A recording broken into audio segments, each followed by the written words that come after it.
Donc je suis tombé sur cette vidéo et j'avais envie de le refaire parce que je me suis dit que c'était assez simple à refaire. J'ai pas regardé le tuto, le mec qui a fait cette animation a mis un tuto sur sa chaîne. J'ai commencé à le regarder, j'ai fait attends non, ça pourrait être marrant d'essayer de le faire sans regarder le tuto parce que ça m'a l'air quand même très simple, c'est une simulation de vêtements, ça fait très longtemps que j'ai pas fait de simulation de vêtements donc on va quand même essayer mais ça a l'air assez simple, donc c'est parti. On va déjà commencer par faire le truc de base, c'est-à-dire que moi je le ferai en ajoutant une curve circle. Comme ça, j'ai mon cercle. Ensuite, j'ai juste à le convert to.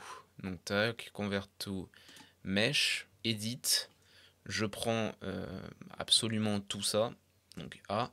Donc dans face, théoriquement, je peux faire un grid fill. Voilà. Et ensuite, je vais essayer de tourner ça un peu. Tac. Genre si j'en mets 12, c'est bien. Allez, 12. Ce sera 12. Et ce que je vais faire au pire, c'est A, tac, subdivide. Et je vais subdivide en allez, 3. Et puis on est bien. Alors j'hésitais au début, je me suis dit, bah je vais juste les dupliquer. Genre les dupliquer et faire ça. Mais ça va être chiant parce que du coup, il va falloir faire une simulation de vêtements sur chaque truc. Donc je vais pas faire comme ça. Et je pense pas qu'il l'ait fait comme ça. Parce que c'est relou sinon. Et du coup, ce qu'on va faire, c'est un arrêt. Ce sera beaucoup plus simple, je pense. Et je sais pas combien il en met, lui. Il en met combien? Donc il en met 6, donc on va en mettre 6. Boum. Ça me semble pas mal, comme ça. Et peut-être les rapprocher juste un peu plus. Ouais, ça me semble bien, hein. Donc maintenant, ce qu'on va faire, c'est appliquer ça. Comme ça, on a tout ça. Et on va rajouter aussi un tout petit Solidify, histoire que ce soit, peut-être que ce soit un peu plus logique. Mais vraiment petit, vraiment pas énorme. Genre, ouais, un petit 2, c'est bien. Bon. Qu'on va appliquer également. Je tourne ça comme ça, histoire que ce soit un peu plus logique par rapport à lui. Après, en soi, je peux le... Bon, en fait, c'est plus esthétique le fait que ce soit penché. Ensuite, du coup, je pense que pour la simulation, le plus logique, parce qu'en fait, il faut que ça rentre. Donc le plus logique, c'est de faire traverser un objet. Enfin, on va pas faire traverser un cube, ce serait complètement con. Donc on va faire traverser une sphère, tout simplement, hein. Je pense que c'est comme ça qu'il le fait, en vrai. Je vois pas pourquoi il le ferait autrement. La sphère, on va mettre directement un point ici, mais pour le mettre plus loin, tu vois ce que je veux dire? T'es en combien? 24, ouais, c'est ça. Donc on le met là, ok. Et la première, on va activer ça, tac. Et la première, on va la mettre à peu près par là. Ça me semble bien.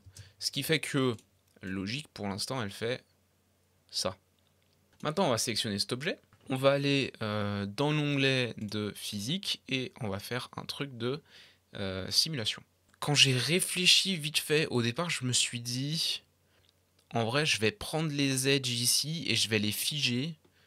Comme ça, il va pas bouger. Mais en fait, je me suis dit ensuite, bah non, c'est con parce que parce que bah en fait, ça va rien faire du coup. Enfin, ça va juste pas bouger, ça va juste étirer les trucs les uns après les autres, ce qui peut être stylé aussi, hein, mais c'est absolument pas ce que je recherche.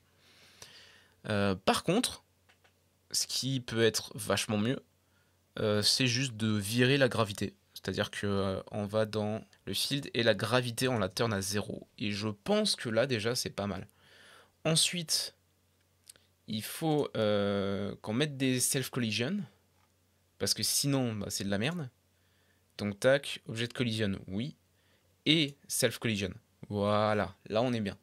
Et self-collision, je pense qu'il faut le mettre vraiment en... Il faut mettre un petit truc. Donc pour l'instant, théoriquement, si on fait play, il se passe rien. C'est bien. Jusqu'ici, je suis logique. Jusqu'ici, je suis plus ou moins logique. Je vais enregistrer quand même mon truc des fois qu'il plante, on sait jamais. Ensuite, on prend notre sphère, et notre sphère, on va du coup lui dire que c'est add procedural operation / effect to the active object collision for colliders participating in physics simulation. Oui, c'est ça. Donc en fait, c'est une collision. Il fait partie d'une collision. Ça me semble plus simple. Et là, techniquement, on va essayer, c'est parti. Je crois que normalement ça marche. Ouais. Allez, dinguerie. Bon, j'ai vraiment pas énorme de géométrie, mais ça fonctionne. Ça fait une putain de belle fleur. C'est bon? Attends, si je shade smooth ici... Ah ouais, mais non, mais c'est vachement mieux en faisant un petit shade smooth. On est bien. Donc ensuite, on lui met une petite texture. Je vais mettre une petite HDRI déjà. Easy HDRI, il y a une petite vidéo sur ma chaîne YouTube de Easy HDRI. Si vous ne connaissez pas, vous pouvez aller le voir, c'est hyper pratique. Ça vous permet vraiment de mettre des trucs assez cool en 2 secondes. Bah ça, on est clairement dans le thème. Et ici, évidemment, je vais aller foutre une petite texture un petit peu rosée. J'ai dit un petit peu rosé, je mets un truc complètement rose sa mère. Ça me termine. Hop. Voilà. Puis on est bien là. Donc je veux du subsurface et surtout je veux qu'il le prenne en compte parce que s'il le prend pas en compte c'est un peu de la merde. Donc je veux du ray tracing. On a une petite fleur en 2-2 là qui est pas dégueu en vrai. Qui est pas dégueu. On va rajouter juste. Est-ce que on peut ajouter un petit subdivision surface? Voilà. Histoire de... Je peux pas rajouter grand chose, mais on a quand même un truc qui est plutôt stylé.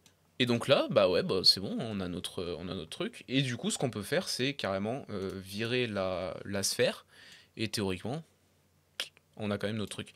Ça a pris vraiment 2 secondes à faire, et on est excellent. On est excellent. Enfin, excusez-moi, mais on est excellent.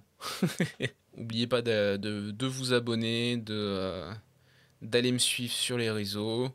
Ça vous fait une petite fleur toute mignonne. Et je fais énormément de tutos. Il y a beaucoup de tutos qui arrivent. Je vais faire des tutos dans tous les sens de tout et n'importe quoi. D'ailleurs, n'oubliez pas dans la description si vous avez envie que je vous montre comment faire un truc que vous comprenez pas trop comment faire. Et ben, n'hésitez pas et peut-être que je ferai une vidéo dessus. Pour l'instant, je me concentre sur les trucs assez simples, mais si vous voulez un truc un peu plus complexe, n'hésitez pas et je ferai peut-être un tuto dessus. Voilà, moi je vous dis à la prochaine. Ciao.